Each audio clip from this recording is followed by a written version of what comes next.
There are a lot of fun things to do and many interesting facts to uncover at the Walk of Fame in Hollywood. Find out what celebrity has the only star that you cannot walk on. See where the Academy Awards are held today and where they were held for the first time ever. Discover why celebrities started putting their hands and feet into cement. Grab a drink with Marilyn Monroe. Have dinner with Chucky. Attend a Walk of Fame induction ceremony, escape from a creepy hotel, and find out why you might be taking photos of the wrong Harrison Ford star. Welcome to Hollywood, California. My name is Chris and I've worked in the travel industry for over 14 years, and now I create travel videos and digital travel guides to share my passion for travel with all of you out there.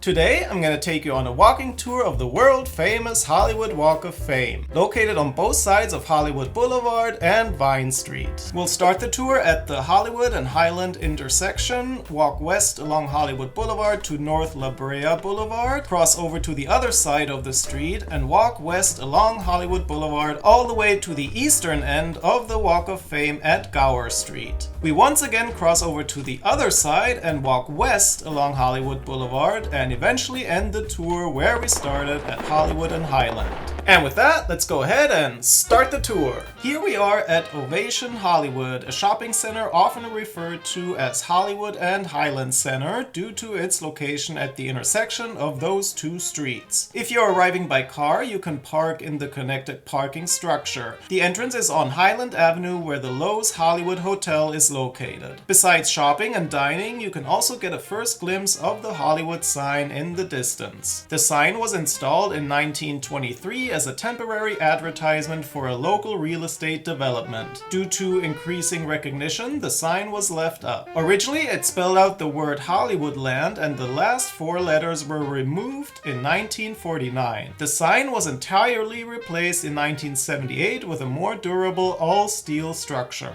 On the other side of the shopping complex, on the fourth floor terrace overlooking Hollywood Boulevard, you can see this Kobe Bryant mural, which was unveiled in June 2021. It depicts Bryant kissing an Oscar he was awarded for the animated short Dear Basketball along with his 5 NBA championship trophies. In front of the complex on Hollywood Boulevard, there's also a metro station called Hollywood and Highland, which services the Red Bee line traveling between Union Station and North Hollywood. So how did the Walk of Fame come to life? The man credited with the idea of creating the Walk of Fame was E.M. Stewart, who served as the volunteer president of the Hollywood Chamber of Commerce in 1953. It's not certain where the original idea came from, but the historic Hollywood Hotel once had stars painted on the ceiling with names of celebrities, and that was likely the precursor of the idea to place stars in the sidewalks. At the intersection of Hollywood and Highland, in front of the shopping complex, you can see the first 8 stars that were unveiled in August 1958.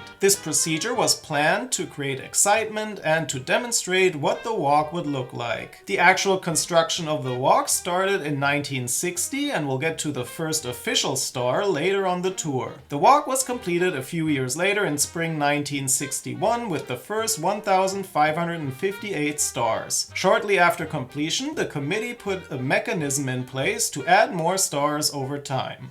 As you head west on Hollywood Boulevard, you'll see the Dolby Theatre, which is attached to the shopping center. The theater is one of the world's premier entertainment venues. It has hosted many events including concerts of well-known artists, and, most notably, it has been the home of the Academy Awards ceremony since 2002, with the exception of 2021 when it was held at Union Station in downtown Los Angeles due to the challenges of staging live shows during the COVID pandemic. If you walk towards the Dolby Theatre from Hollywood Boulevard, look to your right and you will see a unique Walk of Fame star. Unlike all other stars, famed boxer Muhammad Ali's star is not on the sidewalk but instead hanging on a wall. He insisted that no one can walk on his star due to his name that he shares with the Prophet Muhammad. As you continue walking towards the stairs that lead to the theater, you'll notice columns on each side which shows all past Best Picture Oscar winners. This is the exact path that the stars walk along the red carpet before the Academy Awards ceremony kicks off. For those interested, you can go on a 30-minute guided tour inside the theater. Now we walk west along Hollywood Boulevard, where we pass the Hard Rock Cafe Hollywood. This whole area is always very busy with tourists unless you get here early. Some notable stars to see in this part of Hollywood Boulevard are Johnny Grant, who was an American radio personality and TV producer. He received his star in 1980, and the Hollywood Chamber of Commerce was so impressed by his enthusiasm during the star ceremony that they asked him about chairing the Walk of Fame committee, which he accepted. He served in that role until his death in January 2008, and under his leadership the Walk of Fame became an international icon, and he also added the new star category of live theater in 1984. In addition, he solved the problem of running out of space for the stars by approving the creation of a second row of stars on the sidewalk. Nearby, you can also see the star of Michael Jackson, which always gets lots of attention from visitors. And then we get to the famed Grauman's Chinese Theatre, which today is named TCL Chinese Theatre. It opened in 1927 and has been the premier venue of many major movies. To go inside, you can either watch a movie or go on a 30-minute guided tour. Just note that tour times are limited and change regularly. In front of the theater is the famous forecourt of the stars, featuring cement hand and footprints of major movie stars from past to present. You'll notice that many stars mention Sid in the cement. Sid Grauman was an American entrepreneur and showman who established the Chinese theater. The first celebrity footprint was that of silent film star Norma Talmadge, added in 1927 when she accidentally stepped out on wet cement. And the rest is history. As you get back to the sidewalk, you can see the star of Mickey Mouse, which was dedicated in November 1978, making Mickey the first animated character to receive a star. Now we get to the Hollywood location of the Wax Museum Madame Tussauds. You can see some wax figures, such as The Rock, at the entrance. You don't need to pay admission to take photos here. Inside the museum, you can see over 130 wax figures of classic Hollywood icons, contemporary A-list stars, and music stars. I did not pay the admission to go inside. Instead, I decided to check out their fairly new Hollywood Rooftop restaurant and bar. I really like the space, and you can hang out with some celebrities while grabbing a bite to eat and sipping on some cocktails. I went with the Brown Derby cocktail. The Brown Derby was a chain of restaurants, and the one in Hollywood was known for its celebrity clientele and iconic derby hat shape. We leave Madame Tussauds and continue west on Hollywood Boulevard. There are several souvenir shops along the Walk of Fame, and some of them, such as La La Land, are just massive. It sometimes feels like you're stepping into a club with all the light effects going on. A few steps further, you'll see the stars of Daniel Craig and Roger Moore. Of course, both actors are well known for playing 007 James Bond, and because of that, the stars are located at 7007 Hollywood Boulevard. As we continue, we see one of Walt Disney's stars. This one is for motion pictures, and he has a second one for television. This is the intersection of North La Brea Avenue and Hollywood Boulevard, which marks the western end of the Walk of Fame. As we cross over to the other side of Hollywood Boulevard, we see the Four Ladies of Hollywood, a 30-foot tall sculpture. The design is a tribute to four trailblazing women who broke boundaries during the golden age of Hollywood from the late 1910s to the early 1960s. Mae West, Dorothy Dandridge, Anna May Wong, and Dolores Del Rio. There used to be a fifth sculpture of a woman atop the gazebo spire. It was a small bronze-colored figure of Marilyn Monroe. However, in June 2019, a man climbed up the gazebo and sawed Marilyn off at the ankles. The perpetrator, who at the time was on probation for taking a pickaxe to Donald Trump's star, was arrested 5 days later and sentenced to a year in prison. This area is also where you can see the stars of Elvis Presley, the Beatles, a LA Police Department star which features a replica of a Hollywood Division badge, and then there is the actual Hollywood Walk of Fame star with the 5 official categories: motion picture, Television, recording, and radio were the original 4 categories. Live theater was added in 1984, and then there is actually a 6th category which was added not too long ago in January 2023. Can you guess which one it is? I'll show you the star of the person that got the first one in the new category shortly. And then there are also some special stars that are not in any of these categories, such as stars for companies or sports teams. At this intersection, you'll also find the Beetle House, an immersive horror-themed restaurant where you can watch performers dressed up as different horror characters while you dine. They even walk around to interact with you. They are open for dinner Thursday through Sundays, and reservations are highly recommended. Now we head back walking east on this side of Hollywood Boulevard. Shortly before the cross street Sycamore Avenue, you can see the star of Sophia Loren, which was star number 2000 on the Walk of Fame. Today there are around 2,800 stars with roughly 24 added each year. As we continue, we pass this wall with lots of graffiti on it. You used to be able to see a Walk of Fame mural here, but not anymore. Now we get to a few more special stars, such as the one for the Recording Academy and the Hollywood Reporter, Hollywood's first entertainment trade paper founded in 1930. And then there is the live performance star of Gene Autry, and he is the only person with a star in 5 categories. This is the iconic Roosevelt Hotel, which opened in 1927 and is named after the 26th President of the United States, Theodore Roosevelt. As you walk towards the entrance, you see the star of Tom Bradley, who was LA's first African-American mayor and the longest-serving mayor from 1973 to 1993. As soon as you step into the lobby area of the hotel, you are taken back to the golden age of Hollywood. Many iconic celebrities, including Marilyn Monroe, Clark Gable, and Frank Sinatra have stayed here, and you get the feeling they might walk around the corner at any moment. The first ever Academy Awards were held as a private dinner function at the Roosevelt on May 16, 1929. You can enjoy a drink from the lobby bar while you enjoy the special lobby. There's also a burger joint named 25 Degrees. They are open daily from 7 a.m. to 11 p.m. and on Fridays and Saturdays they are open 24 hours. The burger was tasty, just a little too greasy for my liking. Now let's make our way to the pool. We pass Shirley Brasserie, a farm-to-table fine dining restaurant which is open for dinner Wednesdays through Sundays. I really like the pool area. It's a great spot to hang out on a nice day and grab some drinks and bites at the Tropicana bar. The hotel also hosts several events such as classic cinema nights and jazz shows. I've gone to one of those shows at the Grauman Theatre inside the hotel. If this is something you're interested in, check out their event calendar to see what's going on while you're visiting.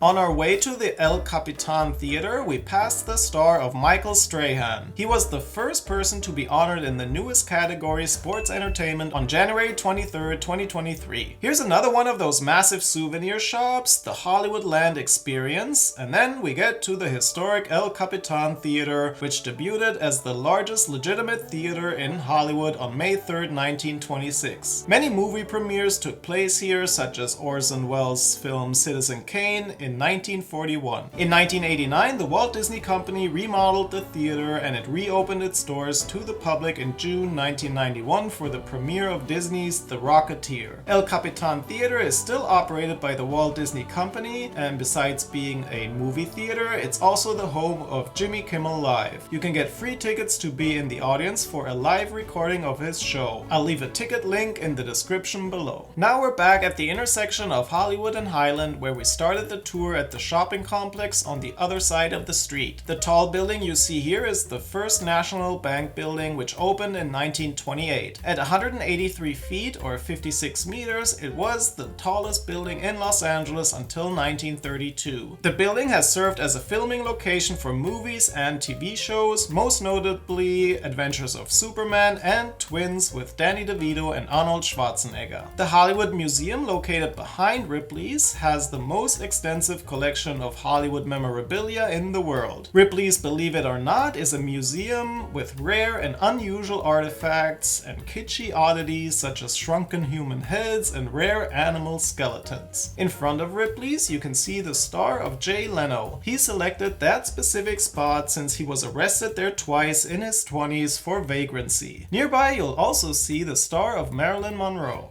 Now we are approaching the former Christie Hotel. It was Hollywood's first skyscraper and also its first luxury hotel built in 1922 in the Georgian Revival architecture. The hotel changed ownership and names multiple times, and in 1974 Scientology purchased the building, making it into an information center along with apartments on the upper floors. As we continue walking down Hollywood Boulevard, you can see the Hollywood sign looking to your left along several of the side streets. And then we are approaching another well-known intersection with several historic buildings, Hollywood and Vine. In the 1920s, many radio and movie-related businesses had their offices here. In the northeast corner of the intersection is the Equitable Building of Hollywood. It was built in two phases, which were completed in 1929 and 1931 respectively. Bank of Hollywood moved into the building, and the first talent agency in Hollywood occupied an entire floor, making it the epicenter for Hollywood's finance and entertainment industries. Today it houses 60 condominiums named the Lofts at Hollywood and Vine. North of the Equitable Building you can see the iconic Googie-styled Capitol Records building. It was the world's first circular office building and is certainly one of the city's landmarks. British music label EMI acquired Capitol Records in 1955 and completed the construction of this building in 1956. The first album recorded in the tower was Frank Sinatra's Conducts Tone Poems of Color. At night you should be able to see a blinking light atop the tower which spells out the word Hollywood in Morse code. The Taft Building in the southeast corner of the intersection opened in 1924, making it the first high-rise office tower in LA. Every Hollywood movie studio had an office in this building, as did Charlie Chaplin, Will Rogers, the Academy of Motion Picture Arts and Sciences, along with numerous agents, casting companies, and publicists. On the southwest corner of Hollywood and Vine, you can see the Broadway Hollywood building, built in 1927 as a department store. Over the years, it has been transformed into commercial office space and residential condominiums. The building was featured in Charlie Chaplin's 1936 comedy film Modern Times. At each corner of the intersection, you can see some special Walk of Fame stars. In the early 1970s, the Apollo 11 mission and the astronauts who landed on the moon on July 20th, 1969 were honored with a uniquely designed special award in the category of television as a tribute to the first televised walk on the moon.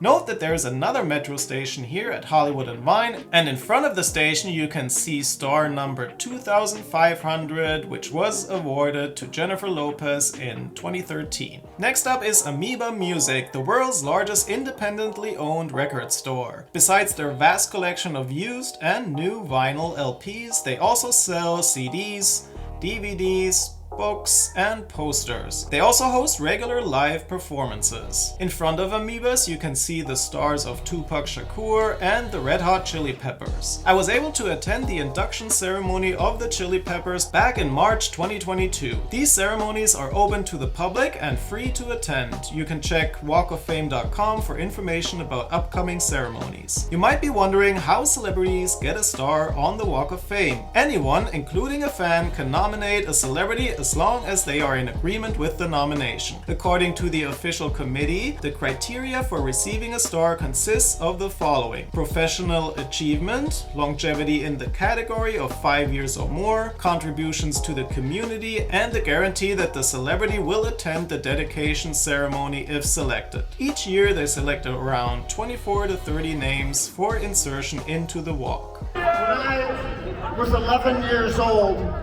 I panhandled on this street. Excuse me, sir. Can you spare some change? Can just a dime or a nickel? When I was in high school, I marched on this street playing trumpet in the Hollywood High Marching Band. And I went and played trumpet at USC too, when I was in my 40s. But Fairfax Fairfax High had an excess of trumpet players. I went to Fairfax. Me and Anthony went there. Hollywood needed one. But I know this street inside out, and this street knows me.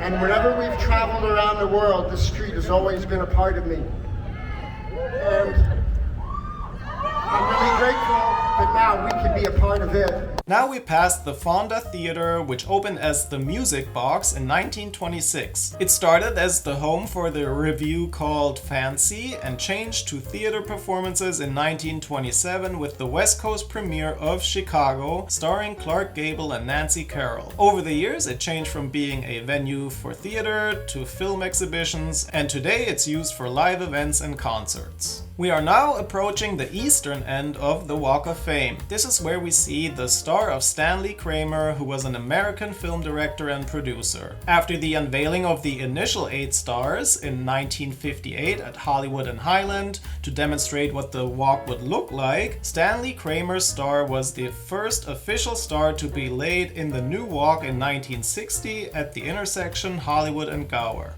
And now it's time to cross over the street and walk back on the other side of Hollywood Boulevard. This is the historic Pantages Theatre, which opened its doors as a movie and live theater venue in 1930. From 1949 to 59, it hosted the Academy Awards and continued to be a venue for notable movie screenings such as the West Coast premieres of Spartacus and Cleopatra. In 1977, it closed as a movie theater and reopened as a live theater venue, which it is mainly used for to this day. In fact, it's one of LA's highest grossing venues for live stage and Broadway-style productions such as Wicked, The Book of Mormon, and Lin-Manuel Miranda's Hamilton, which is why his star is located in front of the Pantages. Occasionally, the theater is also used for concerts, and Shakira played her first ever US show at the Pantages. This is a cool bar for all you geeks out there. The Scum and Villainy Cantina is an intergalactic bar inspired by the best drinking establishments from popular sci-fi and fantasy movies.